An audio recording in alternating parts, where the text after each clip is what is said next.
What's up, everybody? Hope you all had a great day. Getting into this episode of Beyond the Gates. This was a damn good episode, minus a couple parts, and y'all know which ones I'm talking about. But this was good. I enjoyed this. I enjoyed the conversations that were being had. I felt bad for a few people in this episode, and I definitely felt bad for Pamela because you know it was a blow to her ego in a way. Here you got this dude kissing on you, and you find out he ain't kissing you because he want to kiss you. He doing it to make a married bitch jealous. I would have been pissed too. And then on top of that, he ran off on her. You know what I'm saying? Couldn't get away from her fast enough. Like, that's a blow. You know what I'm saying? Like, that's a blow to the ego, especially as you get older, and you try to put yourself out there and date and stuff. It's hard. You know what I'm saying? It's really hard because you put yourself out there, you're not getting a lot of hits. People are not beating down the door to talk to you probably like they would have 15, 20 years ago. So it's a huge blow to you. You know what I'm saying? Like you lost that Midas touch or something. You know what I'm saying? Like you ain't got the looks no more. You ain't got it no more or whatever. But that's why I love the friendship between Danny and Pamela, because Danny was speaking life into her. Danny was like, bitch, you still look good. And she do. Pamela looked damn good for her age. You know what I'm saying? She could still rock it. Look good, still got a nice body on her. Her personality is fun as hell. And that's Diego's loss. You know what I'm saying? That's any man's loss. That's anybody. You know what I'm saying? If they can't, accept you for you and how you look and how your personality is and stuff, then they not for you. You know what I'm saying? It's billions of people in this world. You gonna find somebody. Hell yeah, you gonna find somebody. You dope. Don't let anybody ever tell you you're not. You are the shit. You gotta believe it. Pamela looked damn good. And it was so funny when Danny kissed her, because I was not expecting Danny to lip lock with her. And I love it, because she was like, now you ain't gotta think about Diego damn kiss. Now you can think about that one. That is a friend. Let me tell you something. That is a friend. A crazy one, but that's a friend. And of course, Bill thinks that show was all about him. Bill think everything Danny do is about him. Danny, when I looked at that episode, I'm like, Danny wasn't even paying him no attention when he walked in the door. She looked like she was just looking at Pamela. She never looked over to see who walked in. You know what I'm saying? She didn't even know Bill ass was there. But I like how her and Pamela played it off like they did it for his benefit. And she was like, I could kiss whoever the hell I want to kiss. She was like, shit, you ain't got the right to question me no more and worry about who I'm kissing on. And Haley is such a doormat. Such a doormat. Like, what wife would be okay with a husband constantly being in his ex-wife's business? Why would you be okay with that? Him keep walking over there and stuff like that to be all around her. That's what tells me. That tells me he's still in love with Danny. He still want her. Because why you care what she doing and who she doing it with? It's not your damn business. That's why I said if he ever found out about her and Andre, Bill would lose his fucking mind. Bill would have a heart attack. Like, please. Andre would put that man to shame. Stop playing. He'd be so jealous. He really would be. That man would seriously have a stroke if he saw that. You know what I mean? Like, come on. Bill need to go sit down. Haley need to get a backbone. But you know what? I don't even feel bad for Haley, because how you get him is how you going to lose him. Like, this man can't stay out of Danny's business. He can't stay out of her family's business. That's a problem. And Haley just keeps taking it. You know what I'm saying? Like, you keep sitting there allowing this bullshit. Like, he playing in your face. And he need to worry about his marriage and worry about that little hand of his, because the shit keep trembling. Like, worry about that. You knocking stuff off the table, hand all trembling and hurting. You better go fix that. And he told me, oh, it's nothing. It's probably just asleep. I'm like, Haley, how many times you gonna keep listening to excuses about that hand? Like, you done seen that hand tremble a couple times. Like, I know she can't make him do nothing, but as a wife, you need to nag the shit out of him to go get that checked, because he not gonna do it on his own. Like, come on now. Make him go do something. So anyway, Chelsea was all up in arms about the kiss. And I get why Chelsea was pissed, about it, because it wasn't even really about her mother. It was about what just happened between her and the married chick, Allison. That's really what got her pissed off. She met up with Allison at Uptown basically to let her know that she feeling her. Like, she want to date her and stuff like that. And I knew Allison wasn't going to go there with her, because Allison made it abundantly clear. She was like, you're gorgeous, you beautiful as shit. I like you, but she's still in love with her husband. That's her man. That's her one. Chelsea was just extra. Like, you were just supposed to be fun. And that's my thing. These side pieces need to learn how to play the side piece role. Like, you knew what it was when you got with that person. You knew. You knew what it was. You knew the deal. You knew the arrangement. Now you want to catch feelings and want to change the deal. It don't work like that. It don't work like that. If we had an arrangement, an agreement before we started this, and if a person makes it abundantly clear, you are just here for fun, we just here to have fun, it ain't never gonna be nothing serious, and you agree to that, don't sit here and catch feelings and get upset about it later, because you knew the deal. You knew the deal. But I still feel bad for Chelsea. Because she been questioning her sexuality and stuff like that, and she thought like her and Allison were really hitting it off. But Allison had to put her in check real quick and let her know it's not what you think it is. Like, it's not going to be that. But I love how open and honest she could be with her mother. You know what I'm saying? Like, and I know that's hard for her sometimes to be that open with Danny, because Danny don't make things easy now. But I'm glad that she could talk to her and Danny don't judge her. When she told her mother that she was bi and queer and, still figuring out her life and her sexuality, Danny accepted her. And I love that conversation, because that conversation is so important, especially in the Black community. Oh my God, people don't understand how important that is worldwide. That conversation is important globally, but it's so relatable to us as African Americans to see that. Because if you ever watched the show The Haves and Have Nots, and you've ever seen that scene when Jeffrey came out to Veronica and David, and you saw how David accepted him, because not a lot of fathers accept their children being, gay or bi or anything like that. They don't accept that. And Veronica didn't accept that boy. Like, if you watch that show, she made that boy life hell for being gay. So it's refreshing when you see things on TV, especially with people that look like you, and they're having these real conversations and they're accepting of their children, in their life choices. They're not judging them. They just say, look, you my child, I love you. And give a hug. That's a beautiful thing to see, because it's hard, because in real life, you don't see that a lot. It's horrible for people to come out to their family and friends and stuff. It's very difficult, but my words to people are, you have to live in your truth. You have to be you. You know what I'm saying? Never dim your light, so somebody else can shine bright. Never do it. Live in your truth. Be you, be who you are.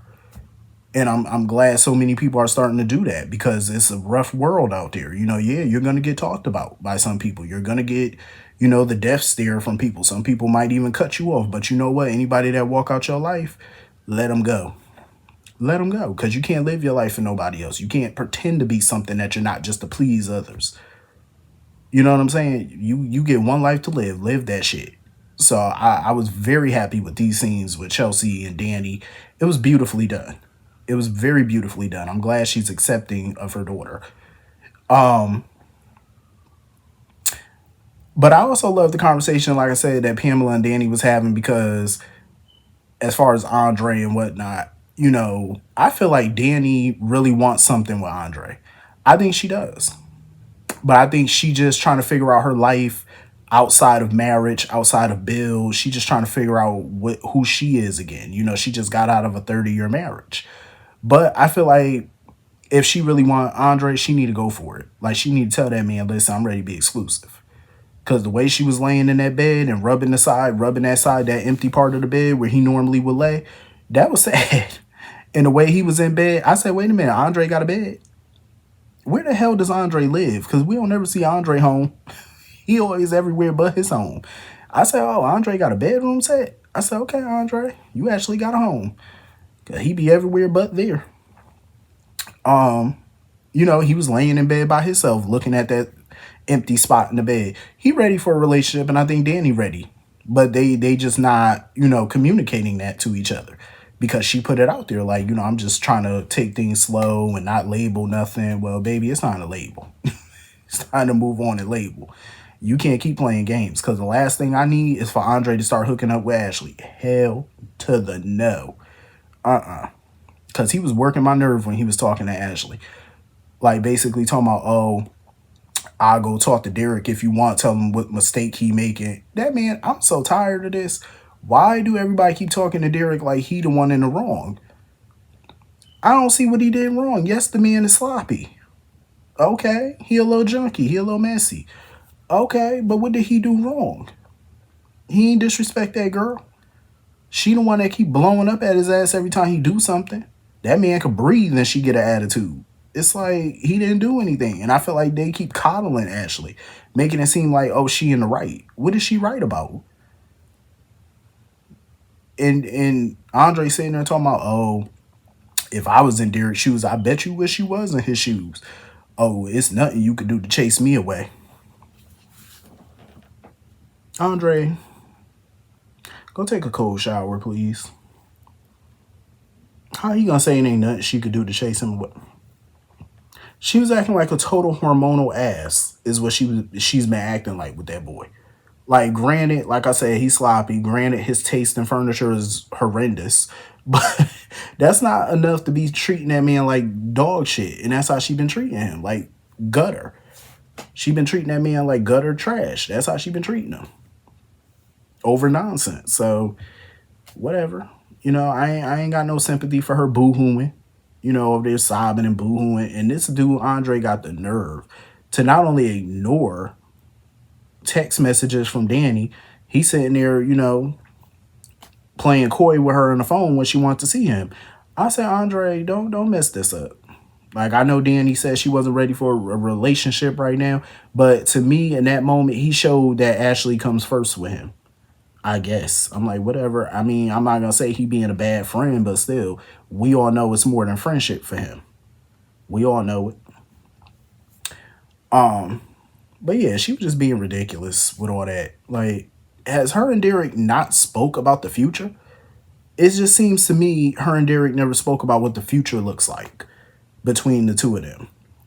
Marriage, kids, living together. It's like they never had that conversation before. Because the way Ashley is acting, you would think they never spoke about none of this. I'm like, damn, y'all never had one conversation about moving in together prior to this? I understand she's a person that likes her individual space, but I'm like, damn, y'all been dating for 2 years. What did you think y'all were going to be doing at some point? Were y'all just dating to waste each other time? And, I get like Naomi was trying to talk to him and stuff and give him advice or whatever about how to approach this situation, because I like the fact that she told him the real about her marriage with Jacob, because some people look at some people marriage and they just think that, oh, y'all got the perfect marriage. Y'all don't fight. Y'all don't argue. That's bullshit. That's because you're on the outside looking in. I'm glad, Naomi burst that bubble. She was like, oh, please, me and Jacob fight often. She said, we fight all the time. Because that's married people. Married people have arguments all the damn time. But they ain't going nowhere, though, because it ain't that serious. Sometimes it's not that serious. Some nights, yeah, it gets to that point where his ass need to go sleep on the sofa. And I'm getting tired of that shit, too. Men always having to go sleep on the sofa or the guest room.